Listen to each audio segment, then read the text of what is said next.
Bismillah, alhamdulillah, wa salatu wa salamu ala rasulillah wa ala alihi wa ashabihi wa man tabi'ahum bi ihsan ila yawm ad-din. The next biography we're going to look at here is the biography of Muhammad ibn Aḥmad ibn ʿAlī al-Khalwatī al-Buhūtī.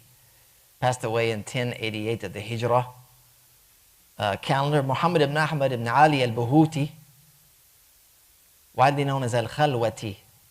Okay? So when they say al-Khalwatī, this is who they're talking about. Distinguished Egyptian Hanbali jurist and scholar. He lived among the turbulent Ottoman Empire or rule in Egypt. And despite the political instability of his time, he rose to prominence as one of the foremost Hanbali scholars of the 11th century. And his scholarly endeavors, teaching, literary contributions, they left a tremendous mark on the school itself, particularly in Egypt and of course beyond. So his birth and early life, al-Khalwatī was born in Egypt. Precise date of his birth is unknown. His family roots trace back to the village of Buhūt in Upper Egypt or in Sa'id. And that's where we get this nisbah. Some say Bahut with a fath on the ba. Others are Buhūt with a dhamma on the ba. And then of course al-Khalwatī. And this is linked or has an affiliation to a tariqa al-Khalwatiyya. This is a Sufi order. During that time, these orders were becoming kind of well established. These turuq al-Sufiyya were coming established to the point that they had their own ziwaya. Right? There were these zawiyas of sorts. They were like their own compounds. And they were funded and they were organized. And so you'll find we're going to learn why the ascription of this al-Khalwatiyya is there perhaps as we get further into his biography. So he grew up in a period, as I mentioned, it was marked by social unrest. There was rapid turnover in the Ottoman governors. There were military revolts, there was famine, there was widespread corruption, political chaos, particularly the recurrent mutinies within the government structure. There was exploitation of Egyptian society by the officials. And this kind of formed the backdrop against which he pursued his studies and his scholarship. Again, this highlights the fact that there's always something going on. There's always going to be some level of instability and turbulence. Nothing is ever going to be as you desire it to be in your world. You're always going to face either its personal challenges or communal. And that doesn't mean you become paralyzed by those things. But you continue to worship Allah, and one of the best ways for you to worship Allah subhanahu wa ta'ala is through the acquisition of knowledge and the transmission of that knowledge once it's been acquired. So he was raised in a family of scholarship, benefited early on from his close relationship with his maternal uncle, the illustrious Manṣūr ibn Yunus al-Buhūtī, the great Hanbali jurist. He's the author of al-Talib. Recognize that? al-Talib, that's Imam Manṣūr ibn Yunus al-Buhūtī. He also authored the foundational works Sharh Muntaha al-Irādat and Kashaf al-Qinā'a, among others. Imam al-Buhūtī. So Imam al-Buhūtī, we're talking about Manṣūr ibn Yunus al-Buhūtī. Al-Khalwatī is a Buhūtī because they're in the same place, and they're related. Okay? So al-Buhūtī is the uncle, and he is what's considered like, he's the mainstay of the madhab during this period of time. And we've discussed his biography in the past, but just looking at what he was able to contribute to the study, Imam al-Khalwatī is at the Harvard or the Yale of his time when it comes to Islamic legal code. Okay? And he would sit with his uncle, and they would read over these texts, such as al-Muntaha and al-Iqna'a, and he would record his uncle's annotations and teachings. Of course, that's a major institution of sorts, if you will, that he studied at with his uncle, but that wasn't his only training. He also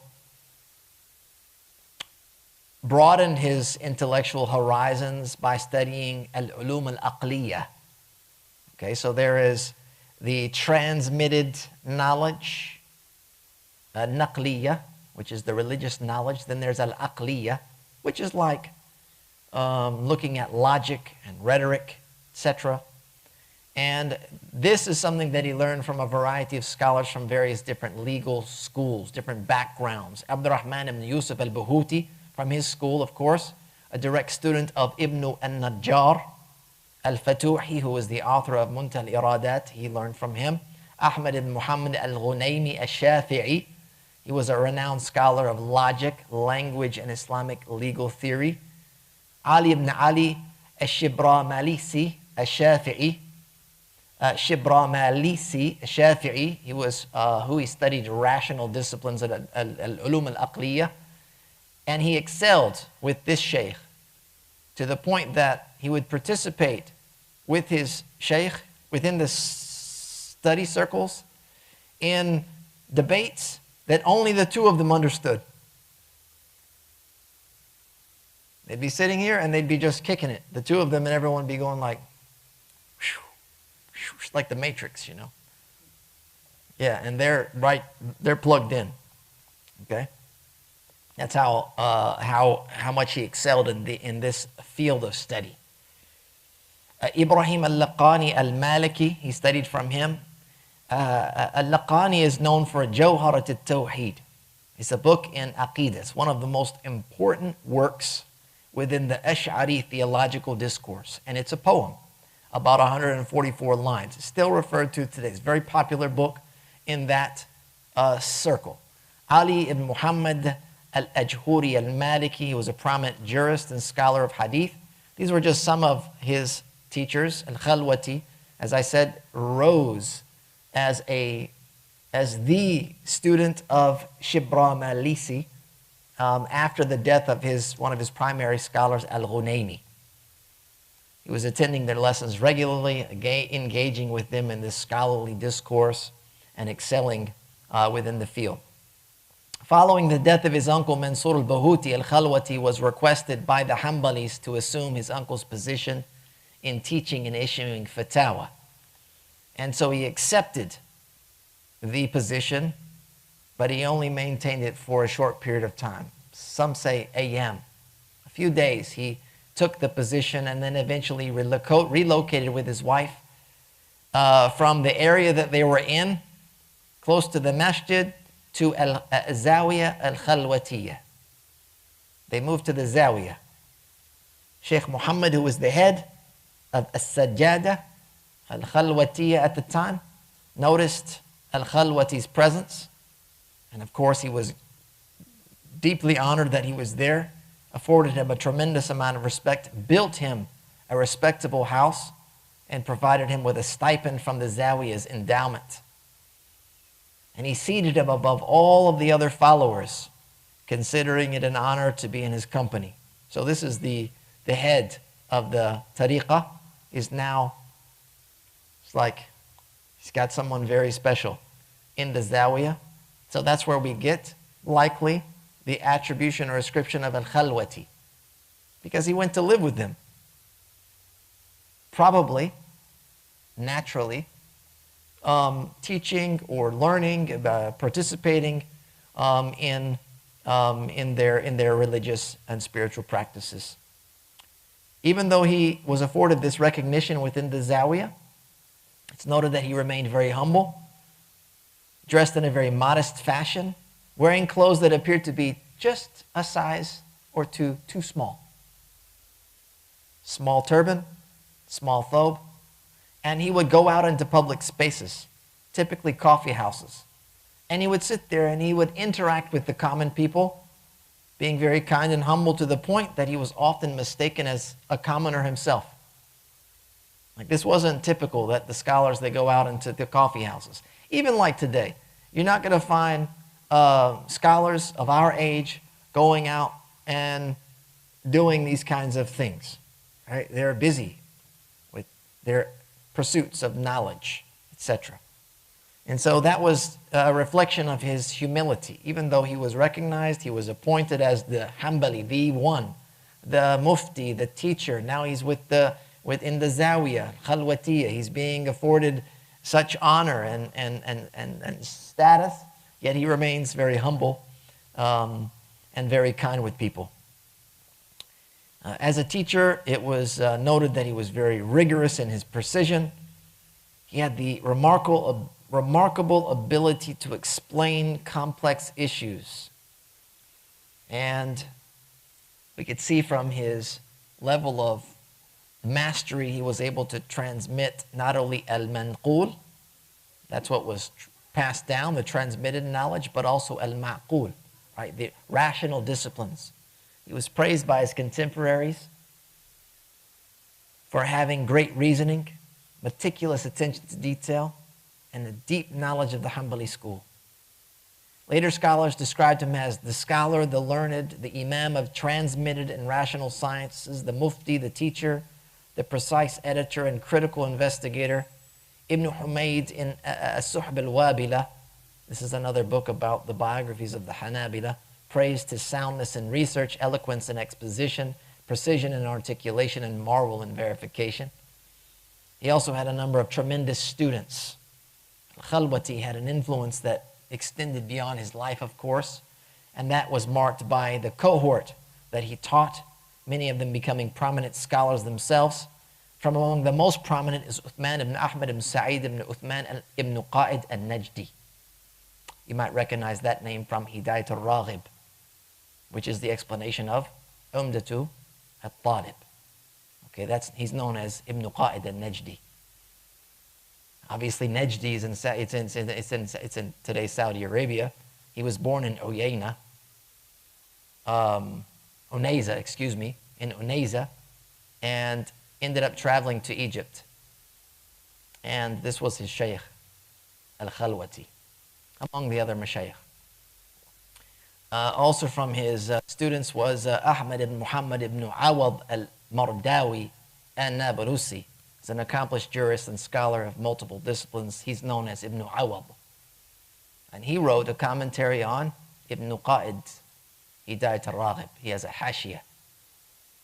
Right, so when we were studying Umdatul Talib, in particular the chapters on worship, we were studying from Imam al-Buhūtī with the commentary of Ibn Qa'id al-Najdi, al-Khalwatī student, and from the hashiyah or marginalia of Ibn Awad. So you can see this tradition that continues to have an impact. Muhammad ibn Abdul Baqi al-Ba'li, known as Abu al-Mawahib, is one of the foremost Hanbali scholars of his time in Damascus, comes from one of the great families of scholarship. There's like 12 generations of scholars right in a row in that family. Him being one of those, among other great students that went on to do to make tremendous contributions to the tradition. He also had major works that he authored. He left behind a very impressive and scholarly legacy. Works such as Hashiyat al-Muntaha, Muntaha al-Iradat, which was authored by Ibn al-Najjar. He had a detailed hashiyah or marginalia on that. Hashiyat al-Iqna'a as well. He had annotations on al-Iqna'a and its commentary. Bughiyat al-Nasik fi Ahkam al-Manasik was a treatise on the rulings of the pilgrimage. He also had the hashiyah ala Sharh al-Alfiyah lil-Ashmuni. This is a marginalia on Arabic grammar and language. Laddat al-Sam' bin-Nadmi Risalat al-Wad'. It's a versification. He also authored a poem of sorts on a logical treatise. It's called Risalat al-Wad'. It's by al-Iji. So that was obviously in that field of the rational sciences. He authored At-Tuhfa al-Dharifa fi Sirat al-Sharifa.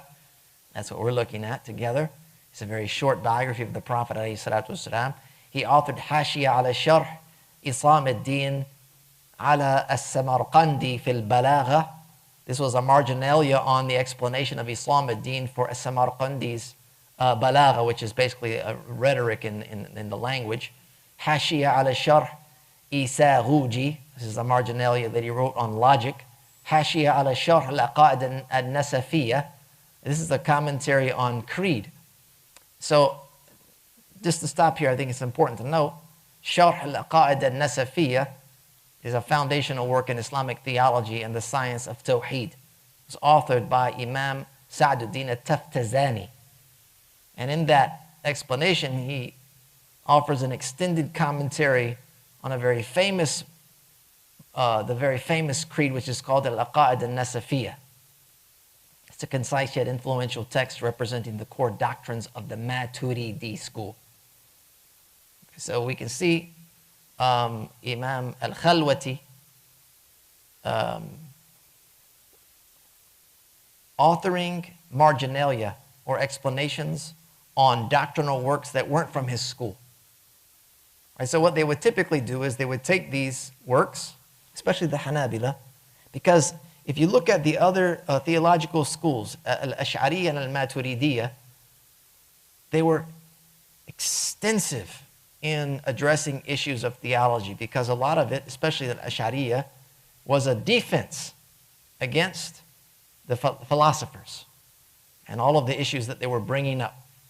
And so the Ash'ariyya, they ended up going into this realm in order to defend the creed of Islam. And so they would exercise a tremendous amount of logical and rational debate and argumentation. And so the works that they authored were tremendous in terms of size and content. Whereas the works of the Hanabila and Aqidah, based on the principles of their doctrine, were much more concise, because a lot of them are just based on a naql. They're just transmissions. They're very basic transmissions of what was reported from the Prophet ﷺ, what was found in the Quran, and it's whatever they could provide of elucidation of that and the transmissions. And so in comparison, we would say that the Hanabila, their works were much more concise and succinct, very strictly relegated what was taught or what was presented in those books to what had been reported. And then they would go and they would utilize the works of the Ash'ariyya and al-Maturidiyya in order to service them in a way that they could now say, okay, this is what was said, and the Hanbali view is this. And how does it either work or how does it disagree? And typically, most of the times, they were in sync. And often most of the disagreements that happened between them, most of the issues of disagreement were based on terminologies and definition of language and usage of things like that. And there were, of course, issues in which there were some serious differences, but those are like, you can count them on your hand. One of them being ta'wīl as-sifat, for example, making interpretations of Allah's attributes as a general permissible rule for al-Ash'ariyya and al-Maturidiyya. Things like Allah's, His istiwa, al-fawqiyya, wal-'ulū, kalam Allah, those types of, the handful of issues in which the Hanabila and the Ash'ariyya, they have some pretty deep-rooted differences. The rest of them, we could probably conclude that like a lot of it's just in terms of defining words, understanding the nuances of their language, etc., and their framework which they're using, they might not have agreed on, even though they would probably arrive, and typically they did at the same conclusions. Because the Hanabila, especially as their theological school developed, they began also to utilize the same language as the Ash'ariyya in terms of how they would explain their doctrine, because that's what people were now exposed to, and that was the type of discourse that was being had. And so they simply adopted some of those terminologies and kind of adapted them to their theological framework. So here you can see the scholars of the tradition, they delved into these works because there was tremendous benefit found in them. And it doesn't mean that they were always importing what was being said from, the other branches of theological scholarship. Right? It's not always the fact that they're diving into this and they're bringing it into that. Like if you're studying fiqh, for example, if you're studying comparative fiqh, the scholar's going to know, look, this is the qawl of Imam Shāfiʿī and Imam Mālikī and Imam Abu Hanifa. That's what they said. And I can get into that world and I can get around there and navigate. But I'm not going to just all of a sudden take that and say, in the Hanabila, they say the same thing. Unless they actually did. I'm not going to just import it like a blank check. Because I've been affected by their fiqh. I've been affected now by their aqidah. I've been affected by their suluk. No, that's not always going to be the case among the scholars. Right? We have to give them credit where credit's due. People of this caliber, where they can distinguish between this and that, and they can still dive into these types of discussions in this discourse. Anyway, I thought I'd bring that to your attention because that's a very famous work among the Maturidiyya as well as the Ash'ariyya, is Nasafiyya. And Ibn Awad, by the way, also had some marginalia on Aqidah Sanusiyya, which is another Ash'ari book. He did pretty much the same thing. Would go into it and kind of explain a little bit of what was being said, and also identify some of the issues that may have been similar or different from what the Hanabila they held.